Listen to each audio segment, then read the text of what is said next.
Hi, good evening, everyone. Happy National Nutrition Month and happy spring. Thank you for joining us today for the Eating Smart for Your Heart community conversation presented by Weis Markets. My name is Tamara Ramer, and I'm a Community Impact Director with the American Heart Association. Tonight, I will be your moderator throughout this presentation. As you probably know, nutrition is a vital part of healthy living. We can also manage our blood pressure with proper nutrition and exercise. At the American Heart Association, one of our focuses is on nutrition security. Nutrition security is making sure people have enough nutritious food to eat. Slightly different from food security, which is when people are focusing on the food that they're eating in general. We have recently updated our dietary guidance, which emphasizes balance. It's not all or nothing. Balance is the latest word on heart-healthy eating, which encourages people to adopt broad, healthy eating habits. Instead of focusing on single foods, it's not one size fits all. We will post a link in the chat if you would like to review our website to learn more. Tonight, you're going to hear from our three amazing panelists about how to eat smart and get enough exercise for optimal heart health, blood pressure, and overall health. Our panelists are Emily Bumgarner, a registered dietitian with Weis Markets, Dr. Jason Stuck, a cardiologist with UPMC Central PA, and Catherine Roden, a physician assistant with Penn State Health. Just so everyone knows, we are recording the session today. It will be available later on the American Heart Association Eastern States YouTube channel, and we will be sharing a link to that video with our social media. We are at AHA Pennsylvania on Facebook, Twitter, and Instagram. Let's get social right now. We'd love for you to introduce yourself in the chat box. Please add your name or your company and where you're joining us from. While everyone is doing that, we're going to play a quick video for you. Blood pressure. Blood pressure is created when the heart pumps blood through the blood vessels, and the blood pushes against the walls of the blood vessels. Blood pressure helps move blood through the body, so each part can get oxygen. Healthy arteries, the blood vessels that carry oxygen-rich blood from the heart to the rest of the body, stretch to allow more blood to push through them. How much they stretch depends on how hard the blood pushes against the artery walls. It's important for blood pressure to be within a healthy range to help the arteries stay healthy. Blood pressure can be found using a blood pressure monitor and is recorded as two numbers. The systolic pressure, the upper number, is how much pressure is exerting on the artery walls while the heart is pumping blood. The diastolic pressure, lower number, is how much pressure blood is exerting against the artery walls while the heart is resting between beats. High blood pressure usually doesn't have a cause, and many people don't have symptoms. Sometimes it is even called the silent killer for this reason. There are some risk factors in developing high blood pressure that can't be controlled, like family history, age, gender, and race.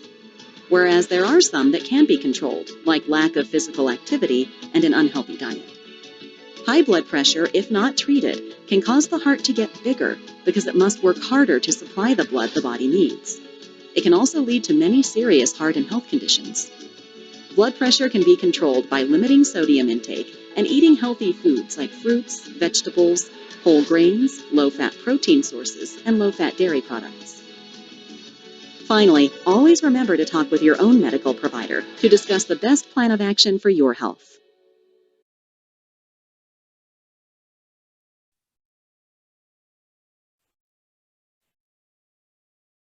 All right, now that you know how to use the chat box, throughout the presentation, please place your questions and comments in the chat. We will ask your questions during a question and answer session with our speakers at the end of the presentation. Now, to get us started today, I'd like to first introduce Dr. Jason Stuck, who is a cardiologist with UPMC Central PA Hospitals. Dr. Stuck joined UPMC Heart and Vascular Institute in 2015. He is a board certified in cardiovascular disease, nuclear cardiology, and internal medicine. Dr. Stuck completed his cardiovascular fellowship at the Pennsylvania State University College of Medicine. He attended the North Shore Long Island Jewish University Hospital for an internal medicine internship and residency. Dr. Stuck lives in Hershey area with his wife and 4 children. Dr. Stuck, thank you for joining us today. We are very interested to learn more about blood pressure. Can you explain to us further what blood pressure truly means and how it impacts our health? So first off, thank you for having me here tonight. Privileged to be here and discuss this a little further. So to kind of go off what the video was showing, blood pressure is the pressure or the force that is experienced in the internal portions of the vasculature, primarily the arterial system. It has two components: the systolic pressure, the top number when the heart is squeezing, and the diastolic function, or diastolic pressure, which is the pressure that is experienced when the heart is in a relaxed state. So it's a very important component. It's a vital sign that's checked anytime you go to a doctor's office, because it's very critical that it be at a certain level, not below a certain level, but certainly not above a certain level. Every organ needs some degree of pressure to supply it with blood flow and oxygen to allow it to function appropriately. So blood pressure is normal if it's 120/80 or less. It's technically, by American Heart Association guidelines, elevated if it's above that, but still below 130/80. It's kind of the cutoff that we use in cardiology for the most part. For most individuals, we want it to be 130/80 or less. We have guidelines that are based on a robust amount of data out there to support that that's where we should be overall in terms of our goal blood pressure. So it is elevated or hypertension above blood pressure if it's above 130/80. Class 1 hypertension is a blood pressure is above 130/80, but still below 140/90. Once it gets above 140/90, that's type 2 or class 2 hypertension. So a very important component that affects all of our body's organ systems. Great, thank you. And I guess you just touched a bit about, sort of where we want to be then for blood pressure. What is that goal blood pressure number for us then? Could you just talk a little bit more about that? Sure. So again, it's normal if it's 120/80 or less, and our goal is less than 130/80. I mean, there are exceptions with some certain populations. For example, our elderly individuals, sometimes we need blood pressures to be a little bit higher sometimes because it can drop quickly if somebody arises from a sitting position. That's called orthostatic hypotension. It can be quite a big deal in a lot of individuals. So we allow for a little bit of permissive hypertension, in 130s/80s or so, or a little bit higher in some individuals. But for the most part, we want it to be 130/80 or less. In our younger patients and teens, 20s, and even 30s, usually it'd be a little bit more ideal for it to be on the lower end, 120/80 or less. Great, thank you. How often would you recommend that people have their blood pressure checked? So that also varies by individuals. I first would think that anybody with any sort of heart condition, cardiovascular condition, kidney issues, or any sort of significant diagnoses, checking on a daily basis really is very important. Certainly anybody that's on a blood pressure medication should be checking on a regular basis. Very important to check yourself as well at home. Our data and our guidelines also tell us the most accurate reflection as to where your blood pressure normally is your home blood pressure after you're sitting down, resting, relaxing, waiting at least 3 to 5 minutes, probably closer to 5 minutes, and checking more than once or so, kind of in sequence, and taking an average is usually what we recommend. It's usually at least 5 to 10 points higher in a doctor's office.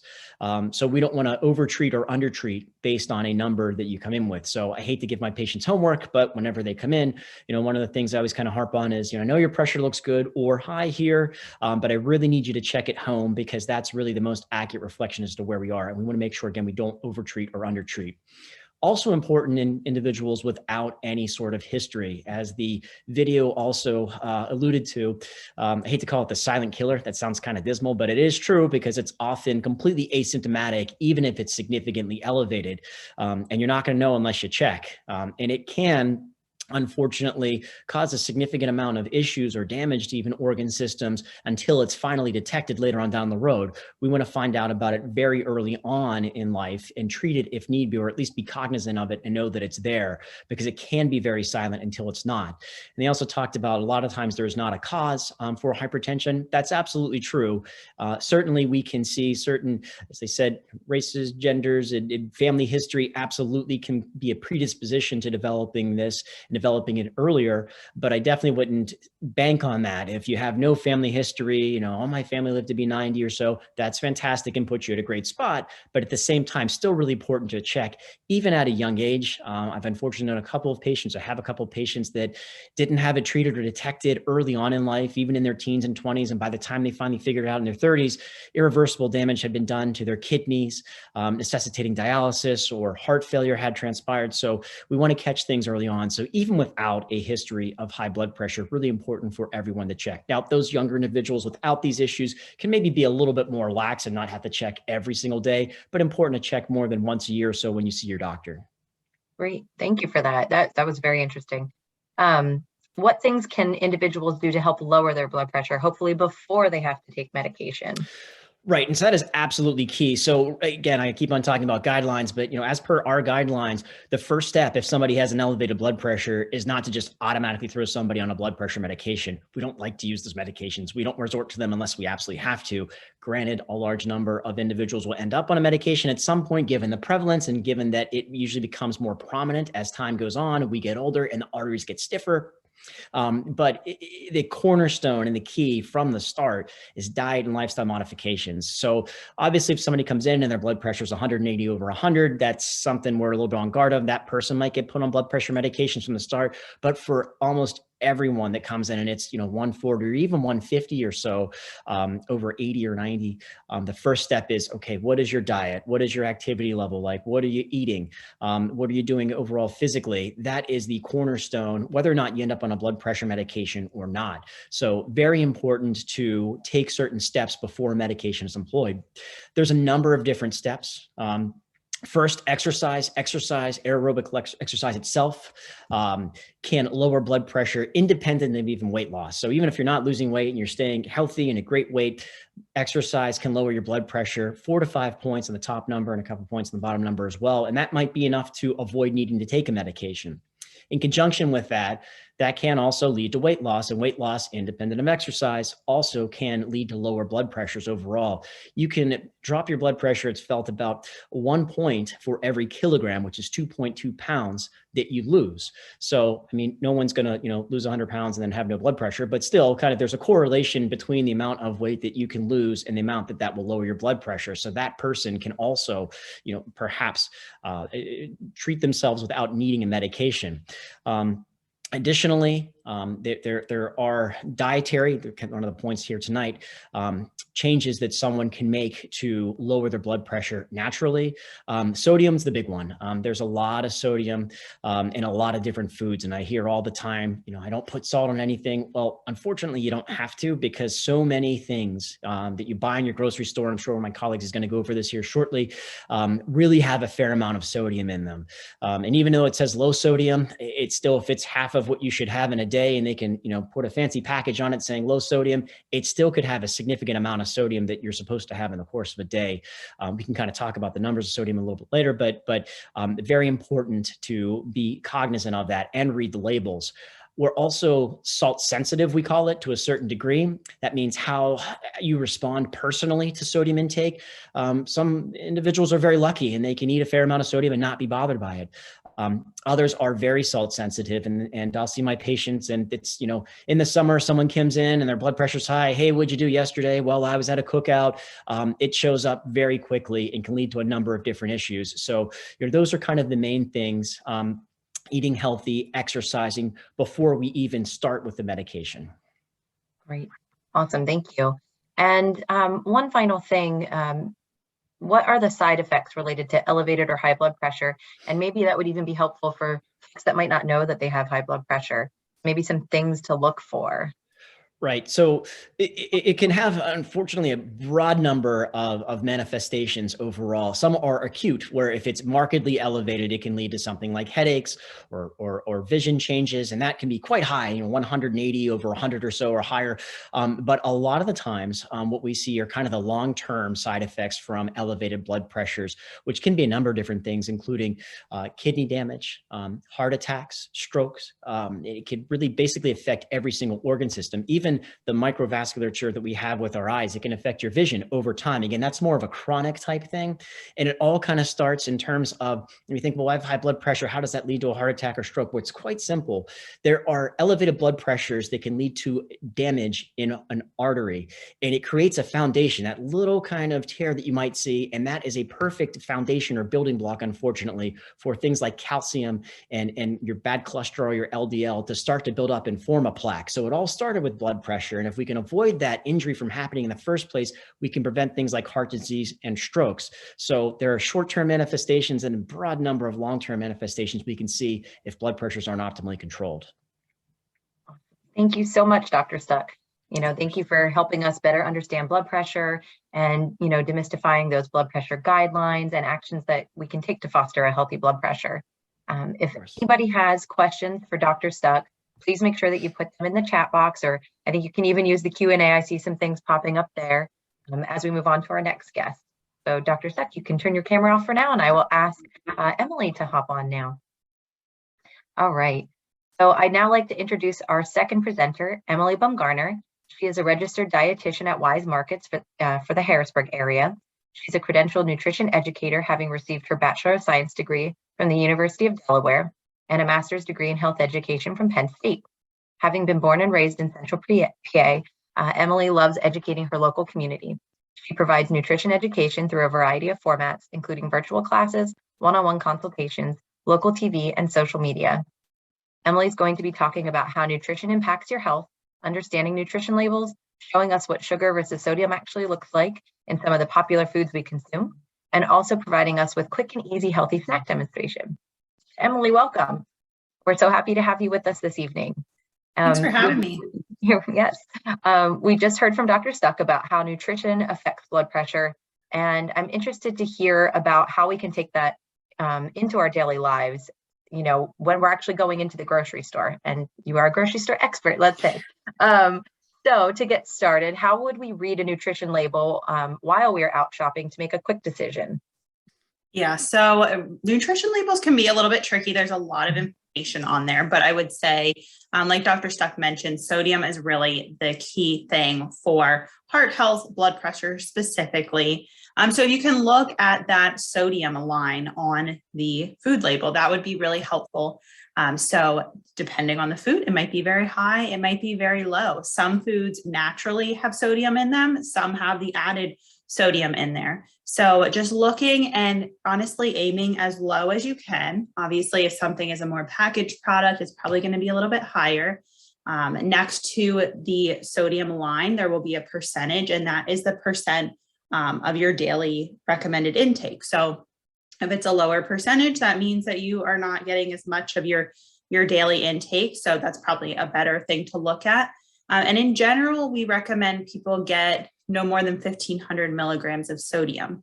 And that honestly can come from adding salt to your food, putting it in a recipe, any product that has it in there, naturally occurring sodium. So like Dr. Stuck mentioned, it's not just the table salt that you are adding, it's anything throughout the day.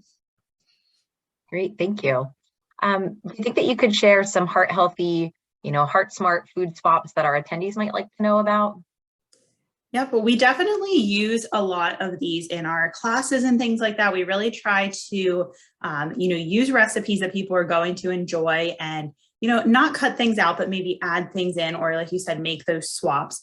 So one that I really like and use a lot is olive oil. So olive oil can be used, for sauteing veggies or on a salad. It can just be used in so many ways. And it is going to be a little bit better for our heart than some of the other oils. So that's a simple one. Not a huge taste difference or anything like that. When you are cooking or even just seasoning your food using different things that are not salt. So maybe that's herbs and spices, whether it's fresh or dried. Citrus is a really great one, especially for fish and things like that. So you can just season in a different way that is not adding the extra sodium. Varying your protein, whether it's, fish and seafood or a different source of protein. But trying to do things that maybe are not going to have as much sodium in them. Of course, adding more fruits and vegetables where you can, and even something like nuts and seeds that are going to give you some heart smart fats and, still add some protein into your day. Those are some great tips. Thank you. I'll tell you, I do love herbs and spices myself, especially garlic. Yeah. That's a good one. Yeah. What is your favorite go-to snack or on-the-go meal that's actually pretty good for your health, when we want to be able to eat something quick? Yeah, I think my favorite go-to snack would be, we have a recipe for energy bites where it's, the peanut butter, the oats, you can throw in your favorite mix in. But you're getting those oats that are pretty good for your cholesterol, a little bit of protein from the peanut butter. You can add your favorite like dried fruit or something. They can go in the fridge or not. So it's something easy to go on the go. Meal, I think always like a grain bowl is an easy go-to. You can toss in your favorite rice, quinoa, whatever it is. Maybe use like a rotisserie chicken and just throw, almost like clean out the fridge and throw in whatever you have on hand. And it's always really good. Great, thank you. And what are some foods that we don't realize are high in sodium or high in sugar that maybe we should try to avoid? So a lot of people probably know that packaged foods are obviously going to be higher in sodium, but there's so many nowadays that are having sodium added in so they can stay on the shelf a little bit longer. So I would just encourage people to kind of take a look at that, even compare brands and varieties within one product. To kind of see, with like canned beans or canned vegetables, we have no salt added varieties, and you're probably putting them in a recipe, adding your own flavoring in. So you don't need that extra sodium. Tomato products can be a little bit higher, not to say you shouldn't have them, but just being aware of that. And then there's things that naturally have sodium, which is definitely going to be better than the added sodium. So things like dairy and bread naturally have sodium in that. So just taking into consideration what might be added in and what might be naturally in that product. And then you had mentioned sugar as well. So sugar is definitely very prevalent. There's so many things with added sugar. And again, added sugar versus, a whole piece of fruit that naturally has sugar in it, much different. So you can definitely look at the label, and the new Nutrition Facts label actually has an added sugars line. So that it was added in and it's not something naturally occurring. So just taking a look at the packaging, maybe going for more of the fresh frozen canned fruit for your sweetness would be a better option. Yeah. And I love that you mentioned that, the new added sugar label, because that's been really instrumental in me looking to see, wow, I can't believe how much was actually added in there. It's so much more helpful now. Mm-hmm. It is. All right. And now if you want to, your little healthy snack demonstration, Yes. Could you share a little bit more about what you're preparing here? Yes, so I'm going to prepare the frozen yogurt bar from the American Heart website. So very simple recipe. Anybody can do it, even if you don't like to cook or you're not a good cook. Very easy, very tasty, and a good kind of sweet treat. That's a little bit better for you. So the first thing is some Greek yogurts. This is about 1.5 cups, and I believe the recipe will be sent to you after tonight's presentation. So that is just in a bowl. I just use the plain Greek yogurt. So the plain is going to have much less sugar than any of the flavored yogurts. And the Greek yogurt is going to have extra protein in there. So kind of a more filling snack. And then I have some honey here. So this is about 2 tablespoons. So help to bring a little bit of sweetness without all of that added sugar that's already in the yogurt. This is kind of an optional step. If you really wanted to cut out more of the sugar, you could do that. So I'm just stirring this in. I have made it with just plain yogurt. Works just as well. And then we are going to take a sheet pan, a tray, a platter, whatever you have. And I just lined it with some parchment paper. You can use wax paper as well. And we are just going to spread this out. This is also a great activity for kids to do. We have done it in our virtual preschool classes, and the kids always really enjoy it. So we have that on there, and then I'm going to spread it out as thin as possible, just so it's easier to break apart later on. And then this is going to be kind of like a frozen yogurt texture, kind of like a popsicle. And then this is the fun part where you get to add all of your favorite toppings. So this recipe specifically called for some almonds. So these are unsalted, so we don't have that extra sodium in there. So nuts, seeds are always a great thing to add to trail mix, to different recipes, just even snack on by themselves. It called for some blueberries. So I just rinse them off a little bit earlier. You could use any of your favorite toppings, dried fruit, fresh fruit, nuts, seeds, literally anything. If you just wanted the plain yogurt, you could do that as well. And I have some raspberries that I kind of broke up after I washed them. And then our last thing, something a little bit different, a little bit of fresh mango that I just chopped up. So you could use fresh, frozen, or canned fruit or dried, whatever you like. And when the kids do it, they always really like to make like pictures and things like that. So you can definitely have a little bit of fun with it. So then that is what it looks like. So a nice colorful meal, dish, snack. And then we are going to put this in the freezer. So if you would like to put plastic wrap or foil over top, you can, and it is going to go in the freezer overnight, or if you're making it during the day, I would say like 5 or 6 hours, just till it gets nice and solid. That yogurt will freeze solid, and then you should be able to take it and fold the wax paper and kind of break it into pieces. So I made one last night, just a quick one with some frozen blueberries. So this is what it looks like. You can see it nice and solid, going to be kind of like a popsicle consistency. And I just broke it into some pieces. And then I like to just put it in a container. It can stay in the freezer for probably up to a month or so if it makes it that long. But it's just a really nice, sweet treat. You can get some different protein from the nuts and the yogurt. And then, of course, your fruit, but without all the added sugar and sodium and everything like that. And it's something a little bit different. That looks very good. And you're making me very hungry now. You'll have to make it. I will. All right. One more quick question for you, Emily. What is the importance of meal planning versus impulse buying when you're at the grocery store? So a lot of us sometimes go to the store. Maybe you have a list, maybe you don't, but you always find something that you weren't intending on buying, which is not always a problem. But one, it will help you to not spend as much money, but also it'll help you to make some better choices. So I always tell people meal planning does not have to be an entire week's worth of meals. It could be 1 or 2 days, you know, depending on if you are somebody that goes to the store for a week's worth of food or just a few days, but just helps you to kind of plan things out, maybe pair some different foods together, maybe, you know, see what you have on hand and use that up. So it just helps you overall to make better choices.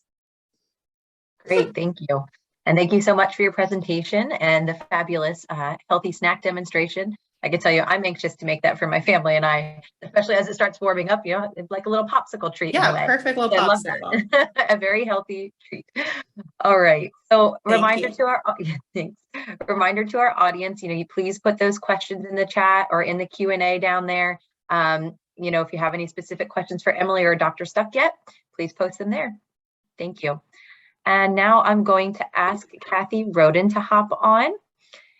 It is my pleasure to introduce our third and final presenter this evening, Catherine Roden.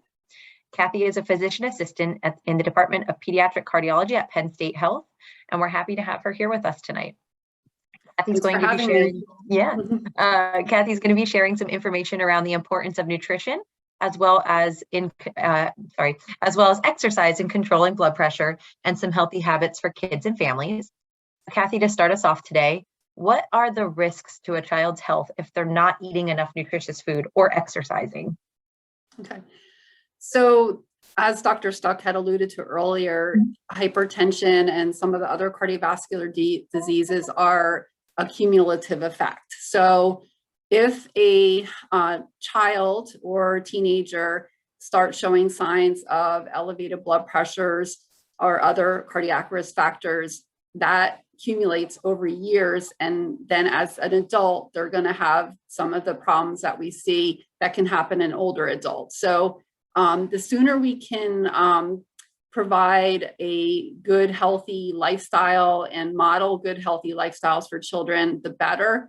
It's never too soon to introduce healthy habits to children and have them eat, you know, be exposed to healthy snacks, good, healthy foods, and exercise. Some of the more common complications we see in the pediatric population is something called metabolic syndrome. This happens when children have excess weight and they can then develop things like elevated blood pressures, elevated insulin level. They can have already changes in their cholesterol levels. in addition, some children can alone just have elevated cholesterol because of their nutrition and or their family history. And then they can have elevated blood pressure alone based also on their family history and then their nutrition and exercise level. I also wanted to make a point too that healthy habits and good nutrition also plays a huge impact on our mental health and for preventing depression and anxiety. And that can compound cardiovascular disease. So I think we need to also mention that, there's a huge impact that it can play on our mental health as well. Yeah, very good. And you mentioned metabolic syndrome. Just curious, do you know what kind of percentage you're seeing of kids actually having this that are coming to your clinic? I don't know like a percentage of the general population of children, and unfortunately, because I'm getting the referrals or we're getting the referrals, so it seems like more than usual, but I don't think it's a surprise to anyone. We've definitely seen an increase in obesity, not just in adults, but in children. It's really been exponential over like the last 20 years. So that has definitely increased the incidence of the metabolic syndrome. So we do see that. And it is something that is reversible in childhood. So if children can have changes in their eating habits and in their exercise, it definitely can, have a positive impact and then reduce those long-term risk factors for cardiovascular disease. Great, thank you. What would you say are some of the biggest food and even exercise myths that you see in here as the patients are coming in to see you? I think the biggest exercise myth is that exercise has to be get out and go, like all in. You don't have to have a gym membership. You don't have to be on a competitive sports. I think any movement is good. So we have become a very sedentary society.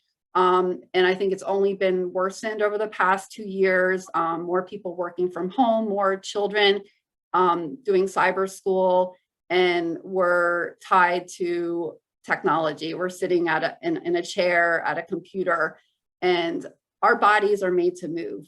We were designed to move. We have 2 legs for a reason, and any movement is good. So every day, I think it's important that people and children every day make an effort to do some sort of movement, whether that's just going for a 15-minute walk, going out and kicking a soccer ball for a half hour, just anything where you're removed from technology and you're moving your body. As far as the myths for nutrition, I think people are under the impression that eating healthy is expensive. I don't believe in that. I think, as we know, eating out, eating fast food, doing DoorDash and your takeout meals is costly. And we know most of the time, those are really not always nutritious choices. So the amount of money that you would spend on those options, you could make very healthy meals, nutritious meals by going to the grocery store and buying.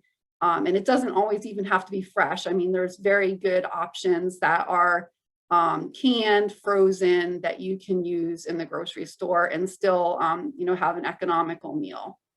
Yeah, absolutely. And like Emily pointed out earlier, that there's the low sodium versions of things that are in cans. And I think same goes for fruit. There's no sugar added ones, or they're in their natural juices. So things like that they could look into. Could you tell us some trends that you are seeing in the youth that you're treating today, and why it's so important to instill healthy eating habits at an early age? Okay. So I had mentioned earlier, I do feel that we have become a more sedentary society. I'd say over the last, 15, 20 years, the technology has really, and when I talk about technology, I'm talking about laptops, iPads, Game Boys, PlayStations, Nintendo. I mean, there's a million distractions, right? Where we get drawn into this technology, and most of it is with no movement, right? We're sitting and engaged in this, and it really can, draw us in for long periods of time. And a lot of that time is, waste. I won't want to say wasted time, but, that could be used for better, resources. And I think, limiting technology in the pediatric population, both, in young children and even teenagers, and then trying to limit that, and then really encourage movement. Like I mentioned earlier, just really, there's recommendation that children should play for 60 minutes. So, encouraging, turn off the technology and go outside. And there's, whether that be bike riding, shooting hoops, kicking a ball, playing tag, something where you're moving for that 60 minutes, and in adult or teenagers too, just trying to find an activity that they can, remove themselves from technology and really move. Mm-hmm. And yeah, now that the weather's getting nicer, hopefully Mm-hmm. more folks get encouraged to want to go outside Right. and spend some time out there and be a little bit more active than normal during these colder months in Pennsylvania. How about any foods that you guide your patients to avoid at all costs? Mm-hmm. So I think we already spent, quite a bit of time on sodium, and I think, that is very important. And definitely in management of blood pressure, you want to be aware of your sodium. But I think in the pediatric population, I always, the go-to recommendation I always have is your beverages that you're drinking. So what are your children drinking? We don't need sweetened beverages in our diet at all. Actually, we don't need juice. We don't need soda. We don't need sports drinks. Those are all extra calories, extra sugar that is non-nutritional. So I think that is a great place to start in children. And I think it's probably one of the easier adjustments that can be made too. And so that's like my go-to number one when I'm talking to parents and asking them to, really trying to adjust the beverages that the children are drinking. I think you touched base on this a little bit already, but just what are some ways that families can get out and do physical activity together? What are some really fun, maybe even creative ideas Sure. to do this? So as you mentioned, the weather is getting nicer. I would, get interest, find local parks. If you have young children, playgrounds, right? Children love going to playgrounds. And I know, there was during the pandemic, it was really rough because even we were afraid to even take our children to playgrounds. But I think now that, we know more about COVID and we know, the risks are pretty low, I think taking, children to those places where they can run around and play and climb and, have a place where they can potentially also play with other children is important. So I think, going, finding playgrounds for young children, for middle-aged or older or teenage children, taking a hike. So learning where your local state parks, county parks are, and then, going for a hike and, making an effort to maybe get a couple miles in. Bike riding, learning about where your rail trails are, where there's safe bike paths. Most communities have areas that have safe bicycling. So learning where those areas are and going out for bike rides. Yeah, I think that those are great options. Awesome. I love those. Thank you. And thank you for your expertise about healthy lifestyles for families, including nutrition and exercise. And this is a final reminder to our attendees. Please put any additional questions for Kathy in the chat box or for any of the other presenters this evening. Or if you're not sure who it should be directed to, just put it out there and, we can make that ask. Now I'm going to ask that all of our panelists come back on at this time so we can do the questions from the audience. First, though, I would like to ask each one of you kind of, I guess, a closing thought that you want all the attendees to take away with you tonight before we jump into these questions? Just what's kind of some of the most important things from each one of your talks here tonight that you want them to take away with? I'll go since I'm unmuted first. So I think the movement is what I would like to really emphasize, is that every day, try to find something where you're going to move. You're going to make an effort to get up, and even if it's, taking the stairs instead of an elevator, or walking, parking further away from a store and walking, just something where you're actually moving more. Great. Yeah, and to kind of go off of that as well, I totally agree. And I think that, we need to get rid of the concept that some sort of activity is too little to be beneficial. The American Heart Association, the guidelines recommend that we get about 90 to 150 minutes of aerobic exercise a week. So there's 1,440 minutes in every single day. And if you break down that 90 minutes, that's about 13 minutes a day. So 13 out of 1,440 is all that we really need to prove to be beneficial overall. And it's, again, not running on a treadmill or doing it, it's going for a walk, being with your family for 13 minutes enough to be beneficial. I think when you break things down, it kind of simplifies how little is enough to be beneficial. And additionally, one of the things I didn't get a chance to talk about as well is certain diets that are out there. I would just encourage everyone to kind of look into what's called the DASH diet, dietary approaches to stopping hypertension, which kind of outlines what we talked about, avoiding sodium, foods high in fat and sodium in general. In addition to that, there's kind of an overlap with that and what we in our cardiovascular team kind of look for, called the Mediterranean diet.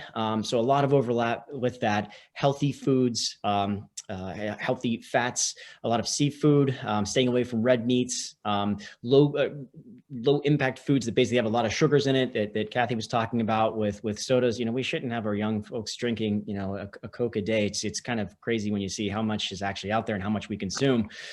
So those little things really add up and make a big difference. There's a lot of resources out there online. You don't need to buy a cookbook or watch a cooking show. The American Heart Association has 42 pages on their website, I looked today, of recipes that are all healthy as well. Another thing, and then I'll stop talking, I promise. But we do need to also get rid of this misconception that as Kathy was saying, that eating healthy is expensive. It's not, if you really break it down. And also that you're punishing yourself. You're eating things that you don't like to eat. Not true. I mean, you might not like everything that's healthy for you, but you can definitely find something out there, a number of different things, and variety, which we are also talking about, that are healthy for you and also taste good. So you don't have to feel like you're giving everything up and just eating something that you don't like. Very good. And I would say my takeaway, I agree with everything everybody else said, but my takeaway would probably be to just make small swaps. It doesn't have to be restrictive. It doesn't have to be completely changing what you're doing, but maybe it is a different way of preparing something, or adding in more fruits and vegetables. Just making small changes slowly, it will become kind of the new norm for you, and hopefully it will overall help your health. I love it. Thank you. All right, so we've got some questions coming in, super exciting. It looks like Dr. Stuck, this one is for you. If the need arises and an individual needs blood pressure medication, could you tell us about what types of blood pressure medications are commonly used today? And could you elaborate on this a little bit? Sure, of course. And so there's a number of different blood pressure medications out there. I think one of the first keys is, though, that also, as we talked about, the foundation is diet, lifestyle modifications. That's the first thing. And also very important, even if you end up on a blood pressure medication, because one, limit the dosage that you need. We don't want to give anything we don't have to. And two, also limit the number of medications that you may very well need. So a lot of times people end up on 2 or 3 or 4 blood pressure medications. If we could knock that down to 1 by doing things we spoke about this evening, diet, lifestyle modifications, all the better. So a lot of times when we look at what blood pressure medication we use, there's a couple of first line agents or medications we go to start with. But also we kind of look if there's any kind of 2-for-1 scenario. By that I mean some of the medications that we use very commonly can also have a secondary effect. For example, diuretics or water pills, and not the fast acting ones we give our heart failure patients, but just in general, if somebody has some swelling of lower extremities, there are diuretics or water pills that are specifically designed to treat high blood pressure. They're actually first line agents. So if somebody has some lower extremity edema, we can clear that up with something like chlorthalidone or HCTZ, which are diuretic pills. If somebody has irregular heart rhythms or palpitations, we can, not a first line agent, but use something like a beta blocker that will help limit the heart rate in addition to blood pressure. There's also very commonly used calcium channel blockers called amlodipine, nifedipine, and lisinopril is in a class of medication called ACE inhibitors that are kind of cousins to angiotensin receptor binders, losartan, candesartan. Those affect the kidneys or work with the kidneys. And again, kind of a 2-for-1 scenario there. If somebody has diabetes, their kidneys can often be adversely affected by that. We will go for those medications that not only treat blood pressures, but they are kidney protective. So there's a lot of very common medications we use out there. And I would also say too that we've made a lot of advances in cardiology recently. We're still using kind of the same blood pressure medication pills we have. So, that's not expensive. There's not, not really any new cutting edge, blood pressure pills out there that are expensive. We use the same ones a lot of times because they're well tolerated and very effective. So shouldn't also be very expensive, but a lot of different possibilities out there. Great, thank you. All right, so it was mentioned that healthy eating is one of the important ways an individual can help impact their blood pressure. Are there specific diets you would recommend to help lower blood pressure? Anyone want to take that on? I kind of probably talked about some of those diets a moment ago, but that's kind of what I was talking about with the DASH diet, which is again, dietary approaches to stopping hypertension. So there's plenty of information out there. Again, even on the AHA website out there, and the Mayo Clinic also has a very good website as well too, that really details what that means. And we'll literally go through the amount of servings of this you shouldn't have in a week and avoid this and avoid that. So sodium is really the big culprit when it comes to elevating blood pressure in our dietary supplements that we have overall. So, and they're very important, again, like I said, to read the labels, because a lot of things, I'll stay in my lane as cardiologist and won't try to encroach the nutritional aspect of this, but a lot of things have sodium that you really don't think. Cheeses, bread, as we talked about, and condiments as well too, ketchup. So those sorts of things have a lot of different sodium in it. So again, even if you're not putting the sodium or salt on the food, it's there in a lot of ways. So definitely need to read the labels. And again, as I also said, the Mediterranean diet is something I speak very highly of. It's also the only diet that has been studied and has been shown to decrease cardiovascular events, heart attacks, and strokes. So it goes beyond just protecting you from a blood pressure standpoint, but it's all intertwined here with all of that. So I would definitely look into those two specifically, and a lot of resources out there online. And these, again, are also, I always stress, they're not fad diets. It's not hey, I'm going to the beach and I gotta kind of lose some weight here to look good in my bikini or whatever it might be. It's something that is sustainable and livable. There's a lot of diets out there, these crash diets, Atkins, everything else. That's not very healthy for you, by the way. Don't get started. But nevertheless, these are sustainable because it's not trying to lose 20 pounds in 60 days. You're not starving yourself. You're eating something that's healthy for you and will help you get to a healthy blood pressure and weight. I totally agree. Thank you for mentioning those. Those are the two that I would mention. And like you said, something sustainable, more of a lifestyle thing instead of those fad diets. Definitely Mediterranean and DASH diet are very, very well known. And, they're more of a lifestyle, the way you're eating instead of picking and choosing and being restricted.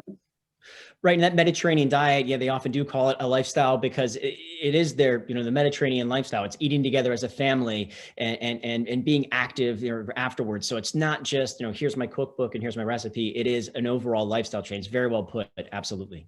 Yes. Yeah. All right. Next question. Somebody is asking about the anti-inflammatory diet. Does anyone want to respond to that? I can touch on that. Okay. Thank you. So anti-inflammatory generally is, foods that are going to help fight inflammation. I would say that there's necessarily one magic food to help with inflammation. But in general, I would say the Mediterranean diet is very similar. So high in produce, fruits and veggies, different whole grains, kind of the leaner sources of protein. So maybe a little bit more fish, seafood, and then incorporating some more like heart healthy fats. Generally, people will probably be using anti-inflammatory diet more so for like arthritis and that kind of thing. So it may help a little bit, but there's not one food that specifically is going to fight all the inflammation. Great. Let's see here. So this one's about fish. They said that they read we should try to eat fish twice a week. Is that what you would recommend? Could you address salmon, wild caught versus farm raised? Sure, I can touch on that. So yes, we recommend at least 2 times a week incorporating fish, seafood. Definitely is a leaner source of protein. Plus, you're getting a lot of like omega-3s and different nutrients. So if you can do that, varying your protein. As far as the farmed versus, fresh caught, I always say it's generally a personal recommendation, how you feel, sustainability wise, where you're getting your food, that kind of thing. As far as the nutrition, very, very similar, depending on what the farmed is being fed, who the person raising it is. Depending on what they're being fed, the wild might be a little bit lower in calories, but not by much. Very, very comparable. It's good to know. Thank you. All right. So the next question then, this is for Kathy and Emily. Could you share a bit more about nutritious choices you recommend for people on the go that need meals quickly as they're on the go for work or they're busy with family commitments? Yeah, Kathy. I think being prepared, thinking ahead is always key.